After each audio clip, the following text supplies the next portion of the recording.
même pas peur.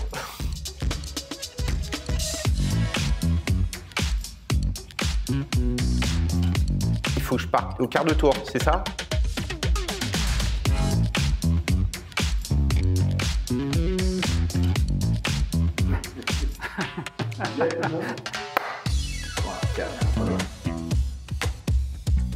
Ah, pas le moins du monde. On ne peut pas franchement dire ennuyé, on peut dire en fait tout a été différent, tout a été surprenant, tout a demandé une nouvelle organisation. En revanche, en matière d'activité purement, on va dire, lucrative pour l'entreprise, ça c'est autre chose. C'était une période particulièrement mouvementée et intéressante sur le plan de tout ce qui se passe et sur la nécessité de s'adapter d'ici une situation particulière. Et ça, c'est vachement important et super intéressant.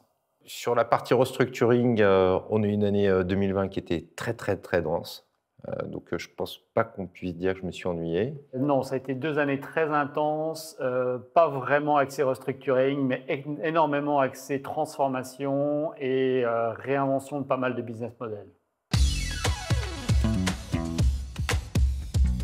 Ah, pas du tout. Jamais de la vie. Donc je ne pense pas et j'envisage pas tout de suite une reconversion. Conseil financier, je pense qu'on a cette chance vraiment d'accompagner nos clients dans leurs difficultés. Donc il y a toujours un aspect ultra humain de nos actions. Non, avocat, c'est le plus beau métier du monde, donc jamais je me reconvertirai. Je suis avocat par vocation, moi, pas par dépit. Je suis complètement passionné par ce métier. J'étais en l'occurrence DAF auparavant et je suis passé chez Valtus comme directeur associé en gestion de crise et en amélioration de la performance. Donc c'est déjà fait pour la reconversion. À la limite, psychologue d'entreprise, ça pourrait être intéressant. Oui, bien sûr. Je crois que c'est indispensable de penser toujours à ce que l'on peut faire de mieux, de différent, etc.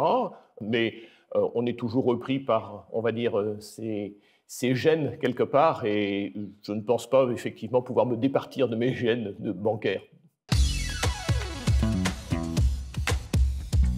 Je suis un vrai banquier pur et dur, donc sur le plan bancaire, je pense que nous avons à nous restructurer, ça c'est sûr. Je ne jugerai pas ce que les autres doivent faire. Les équipes de restructuring des cabinets de conseil financier doivent aller de plus en plus vers le conseil opérationnel.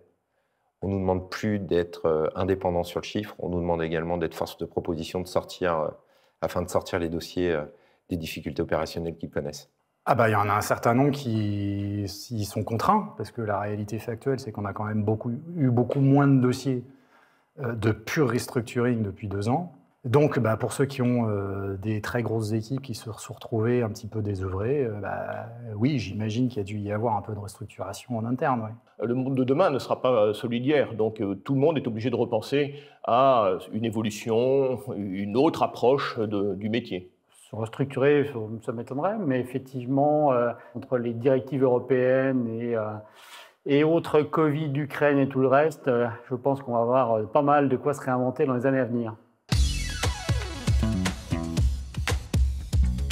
Rien, mais alors strictement rien.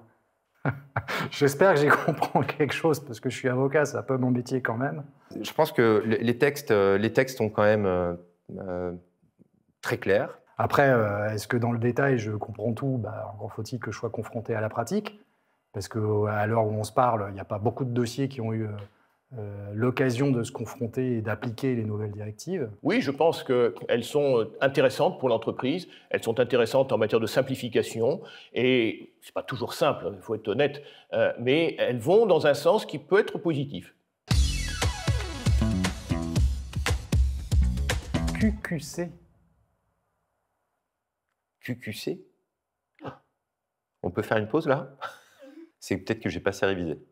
QQC? Rien. Je ne sais pas ce que c'est, QQC. Là, je n'en sais encore rien. Je sèche complètement. Je préfère QCM, questionnaire à choix multiples. Non, toujours pas, non. Ah oui, j'ai besoin d'un indice là.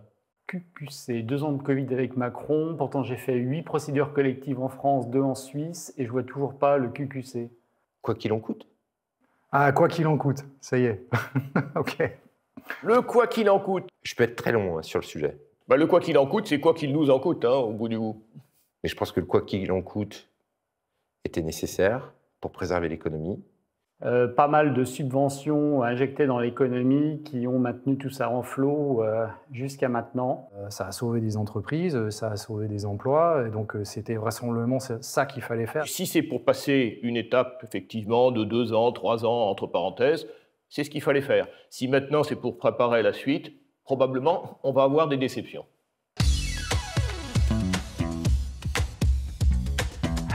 Bonne question.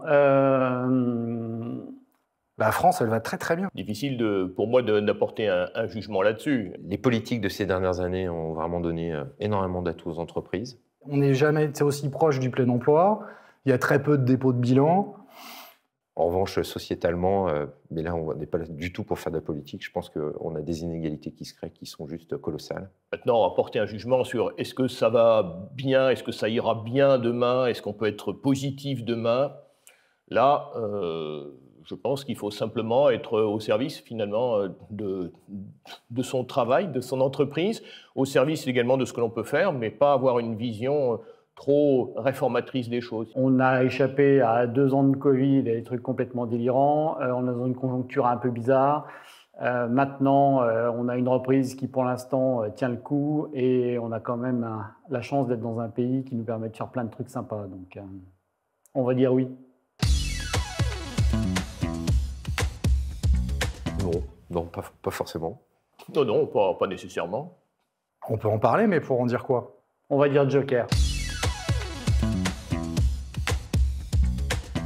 J'ai arrêté de faire des vœux il y a bien longtemps et j'ai arrêté de faire des pronostics idem depuis le début du confinement. Donc, Si on pouvait mettre un peu derrière nous tout le bazar international auquel on a pu assister pendant 2 ans, revenir à une certaine normalité sur le financement, c'est une normalité sur l'octroi de ces financements.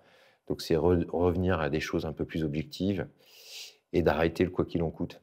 Mes vœux pour 2022, je pense qu'ils ne sont pas exaucés. Entre une guerre internationale maintenant et une crise qui se prolonge, je pense que je préfère garder mes vœux pour 2023. Pour 2023, je pense sincèrement qu'on peut souhaiter d'abord des vœux effectivement de paix internationale, c'est la première des choses, et d'avoir ce chemin de sortie qui est important et qu'on ne voit pas aujourd'hui encore. Aujourd'hui, c'est difficile de prévoir quoi que ce soit sur le long terme. Donc, mettons les choses les unes derrière les autres, on verra bien pour 2023. On va à nouveau faire face à de nouveaux enjeux qui nécessiteront tous les outils de prévention des entreprises. Il y a de belles choses à faire et il y a toujours de la transfo et toujours des capacités d'innovation et d'amélioration de tout ça. Donc oui pour l'espoir et oui pour 2023. C'était parfait. On peut tout refaire. On verra au montage, à l'autopsie et à la réaction de mes petits camarades. Des clous sur le fauteuil. Si on ne me retrouve pas, c'est pas un accident. Je suis pas arrivé à me détendre. C'est terrible. Merci.